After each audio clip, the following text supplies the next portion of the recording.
¿Con qué expectativas han estado transitando estos días? La verdad que muy preocupado. Vemos un gobierno que de prepo, por la fuerza, instala una audiencia pública en el medio de la cordillera. Hay un pronóstico de temperaturas bajo cero, con nieve, con lluvia. La pregunta es, ¿por qué hacen eso? Lo hacen justamente para que no tenga participación ciudadana, que es justamente el objetivo final de cualquier audiencia pública. Ellos dicen, no, pero pueden hacerlo virtualmente.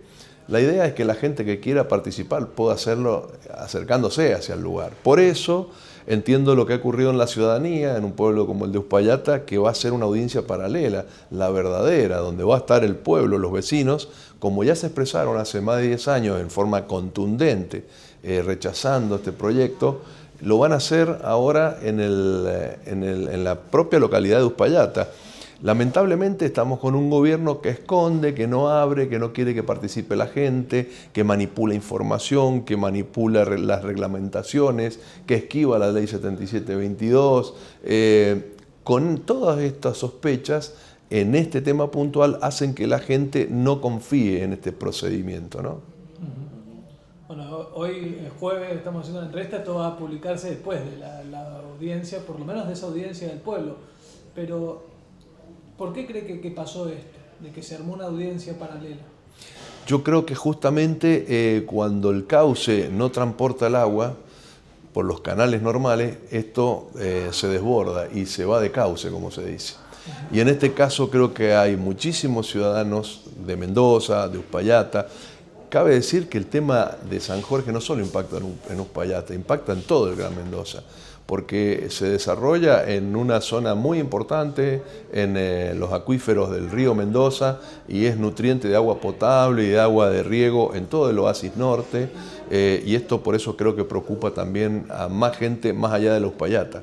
Y esto se ha llegado a una audiencia paralela o expresiones en redes que son totalmente contrarias al proyecto porque ven en el gobierno como una actitud engañosa, que se oculta. Recordemos cómo viene este proceso. Ellos empezaron, el gobernador Cornejo desde Canadá mandó un proyecto a la legislatura, estaba en un foro minero, mandó un proyecto para modificar el Código Procesal Minero.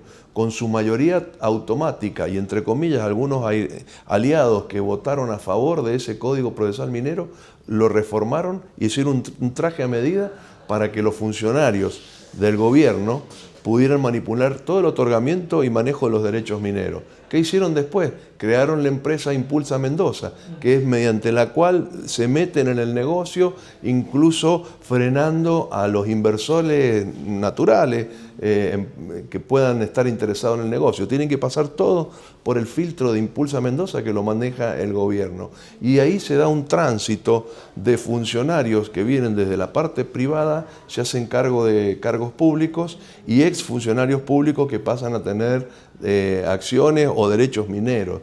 Esto me parece que cae muy mal, es de muy mal olfato, como que el gobierno está directamente metido en el negocio minero. ¿De quién es la culpa que no haya confianza? ¿Es del gobierno o de dirigentes de la oposición como usted que critica constantemente la minería? ¿Por qué no hay confianza en la provincia? Nosotros no criticamos la minería como actividad, sí decimos que tiene que tener un control. En donde realmente estamos insatisfechos es en la forma que se hacen los controles. Y tenemos ejemplos de sobra y todos los días nos dan más ejemplos. Ejemplo Lulunta, la contaminación petrolera, que la persona que lo denunció, que es la inspectora Escatolón, terminó separada del cargo. O otra situación como la que se dio en Corralitos, con un vertido de líquidos cloacales en el canal Pescara, que han colapsado domicilios en el distrito, con una autorización expresa del Departamento General de Irrigación para que hagan eso.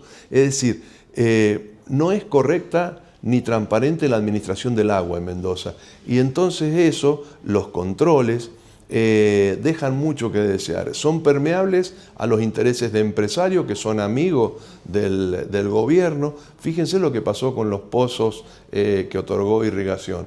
Han denegado un montón de permisos de perforaciones para pozos y demás, y resulta que le otorgan a empresarios amigos del gobernador y del presidente. Estas son las cosas, las desigualdades que la gente se revela, y con mucha razón. Nosotros expresamos eso desde un punto de vista de que Mendoza ha perdido la institucionalidad.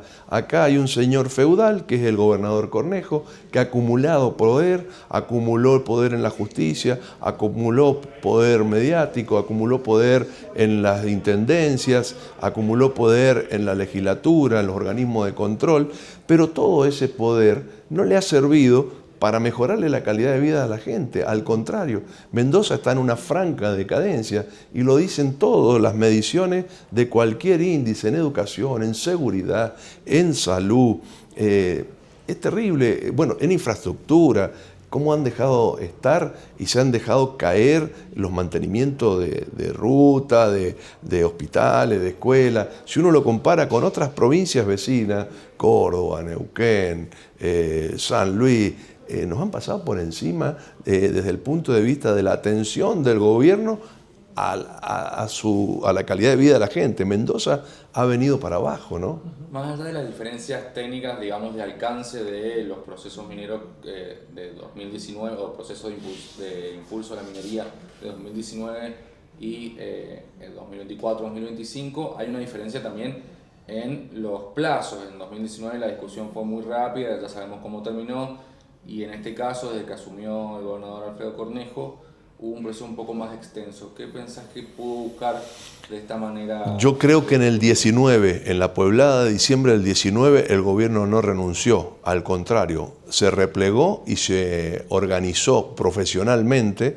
Yo entiendo que acá hay una acción publicitaria estudiada, armada, y se actúa en consecuencia en base a un plan diseñado por el gobierno en conjunto con empresarios mineros para cambiar esa situación que generaron en el 2019. Eso se está viendo, eso lo han ido llevando en el tiempo, y paulatinamente van avanzando, criminalizando la protesta, diciendo de que no contaminan, diciendo que cumplen la 7722 y no la cumplen, haciendo audiencia pública que dicen que es participativa, pero en realidad la gente no va a estar presente. Todas esas cosas creo que van aumentando el descrédito ante un plan que evidentemente es súper profesionalizado, como el que tiene el gobierno, para instalar a Blancanieves como esta actividad, ¿no? Bueno, y ahí nos metemos también ya en lo que es el contexto político, porque esto se da justo en un contexto electoral donde se están definiendo frentes. El gobierno que acaba de anunciar que se va a juntar con La Libertad Avanza. ¿A dónde está Jorge Difonso dentro de toda esa dispersión que hay? ¿Qué se está armando en ese sentido? ¿Los nuclea quizá esta lucha contra la minería, o hay otro factor que los va a terminar nucleando? Nosotros estamos donde empezamos a recorrer el camino con la mendocinidad. Es decir, cuando formamos la Unión Mendocina teníamos el objetivo que creo que fue muy noble, y se consiguieron varios objetivos, y en otros hubieron errores, indudablemente. Pero creo que hay que mejorar eso respecto de darle al mendocino una posibilidad de expresarse en un frente netamente provincial. Que no nos dividan situaciones ideológicas, o que los que están con Milei o los que están con Cristina.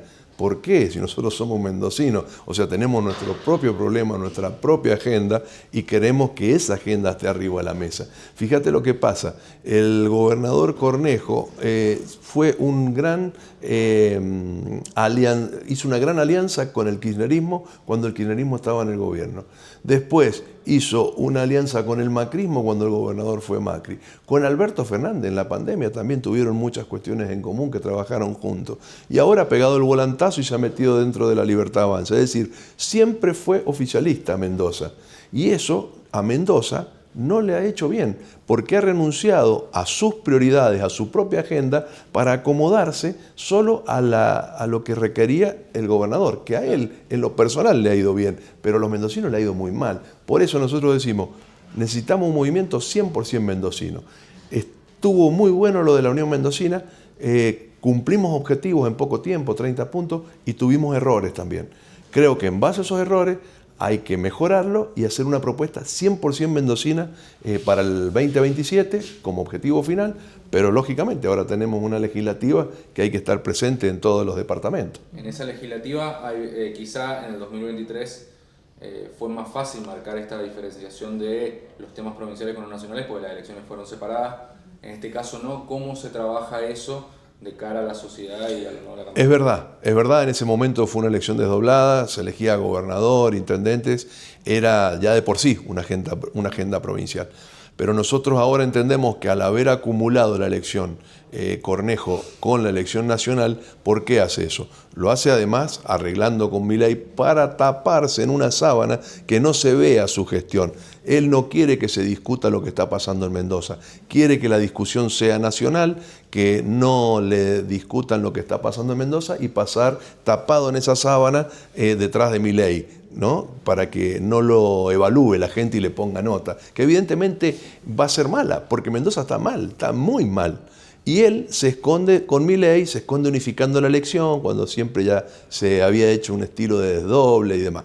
Bueno, por eso creo yo que nuestro desafío es que en la agenda planteemos las cosas de Mendoza y tratar de tener un espacio en la opinión pública para que preste atención a eso y no que sea aturdida por una discusión entre Cristina y Milei y pasen los problemas de Mendoza sin que nadie los discuta, ¿no?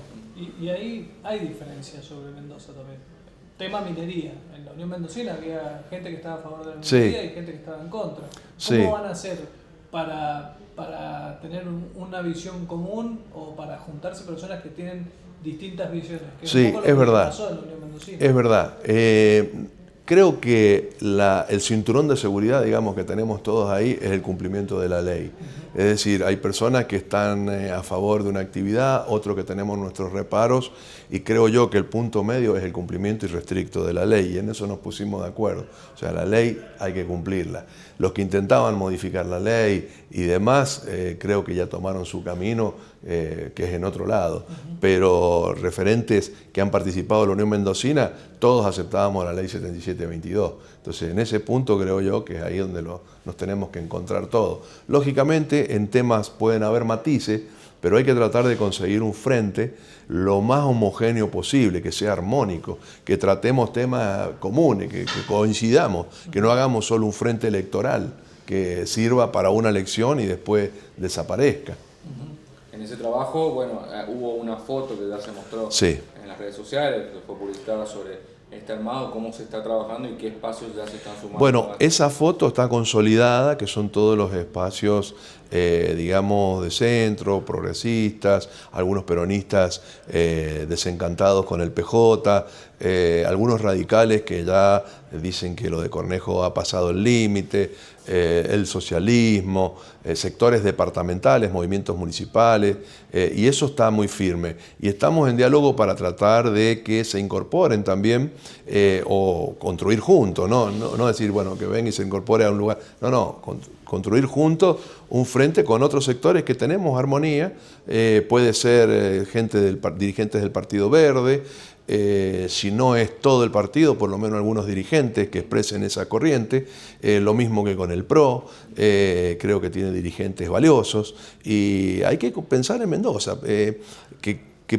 podamos contar con gente que entiende mucho sobre algún tema, no tenemos todos por qué saber de todos los temas, pero fundamentalmente, y lo que no podemos negociar, es que quieran a Mendoza, que sea 100% mendocino. Bueno, hablando de esto, de los frentes, da la sensación de que ya no queda nada de lo que era originalmente Cambio Mendoza. Jorge Alfonso fue parte de Cambio Mendoza, estaba el PD, estaba el PRO, ahora se va Libres del Sur. ¿Qué ha pasado? ¿Qué ha quedado de esa idea que nació allá en 2015? Justamente fue variando. Cuando surge Cambia Mendoza, somos fundadores, había que cambiar lo que estaba pasando en Mendoza, que ni siquiera se pagaban los sueldos en ese momento, había que ordenar la administración, Pero ahora, después, la ciudadanía está reclamando más cosas. Y Cambia Mendoza se fue transformando, no Cambia Mendoza, sino el que la condujo, que fue el gobernador Cornejo, empezó criticando el kirchnerismo, pero resultó que hace kirchnerismo a la mendocina. Hoy en día se transformó en todo lo que los postulados quisieron unir a Cambia Mendoza, contra los postulados que nos rebelamos, digamos, todo lo que estaba pasando en Mendoza. Él se fue transformando en eso. Entonces, bueno, primero nos fuimos nosotros, después se fue el PD, después se fue el PRO, después ahora se ha ido Libre del Sur. Se ha quedado prácticamente con el radicalismo, o con una mayoría del radicalismo, porque yo entiendo que hay muchos radicales que no están de acuerdo con las políticas y la forma que está llevando Cornejo, pero hay un temor reverencial a hacerle crítica, le tienen miedo, no le hacen planteo, no tienen debates. Entonces, porque no hay ámbitos de debate, hay o coincide, o te compra o te rompe, o te va llevando por la fuerza. Eso es Mendoza hoy. Lamentablemente una provincia feudal con todas las letras, manejada por un patrón, por un caudillo, que, entiendo yo, ha empezado ya a tener un olor a que está en retirada. ¿Y creen que eso va a entrar en discusión en la campaña? Porque da la sensación de que se va a nacionalizar la campaña. Y claro, ellos van a querer nacionalizar para que no se discuta lo que pasa en Mendoza. Pero la gente va a tener que elegir también legisladores provinciales, concejales, van a tener que discutir para dónde va Mendoza a futuro. Es decir, creo que el gobierno va a querer que no se hable de Mendoza porque realmente está muy mal Mendoza, por eso hacen la alianza con Milei, por eso unificó la elección, pero es tarea nuestra tratar de instalar ese debate, que discutamos los problemas de Mendoza. Hay un espacio que se formó hace muy pocas horas a nivel nacional que se referencia en varios gobernadores del país, tratando de darle una mirada federal quizá a lo que pasa en el Congreso. Ese sería un espacio que quizá puede estar más cerca de lo que puede proponer la versión actual de la Unión Mendocina, o hacemos la Unión, sí, que posiblemente el nombre que sí. De hecho, hay gente integrando nuestro frente que está alineada con el gobierno de Córdoba, por ejemplo, con el gobierno de Santa Fe. El concepto, de gobernadores que levanten la voz para defender su provincia, o lo que hace Neuquén, como era antes Mendoza. Me parece que se ha perdido esa mendocinidad. Tenemos gobiernos que son súbditos de Buenos Aires y nos va mal. Entonces yo celebro que salga un gobernador como el de Córdoba a decir que le puede aumentar a los jubilados, que le puede dar un bono. ¿Por qué? Porque conservó para sí una herramienta fundamental, que es la caja de jubilaciones provincial. Nosotros tenemos un proyecto hace 5 años y lo militamos, y nosotros entendemos que Mendoza debe legislar sobre materia previsional y recuperar esa autonomía de la mano de un financiamiento propio. Hoy todo el financiamiento que llega a Mendoza desde la parte pública llega por el Banco Nación, y se pierden comisiones, intereses que podrían ser de todos los mendocinos, y además regular el sistema jubilatorio de nuestros empleados estatales, de nuestros empleados privados. Hay cajas profesionales que funcionan muy bien y que pueden ser espejos. Celebro que Yarlora lo haya conseguido, lo haya anunciado. Me parece que hay que mirarlo con atención. Me gustaría que Mendoza haga lo mismo. Me gustaría que Mendoza tenga la ruta que ha hecho Córdoba, y que no salgan ahora espasmódicamente a anunciar una doble vía con los caminos destruidos, los nacionales, los provinciales, los caminos rurales. No se puede entrar, te aumenta el precio del transporte, te aumenta la logística y te aumenta, no dejas de ser competitivo. Todo eso es por cómo ha ido para abajo Mendoza, ¿no? Yo celebro lo de los gobernadores y puede ser por ahí, hay que evaluarlo bien. Me gusta que defiendan su provincia, no que se entreguen a Buenos Aires como lo hace Mendoza hoy. Diputado, muchísimas gracias por haber No, por favor, gracias a ustedes.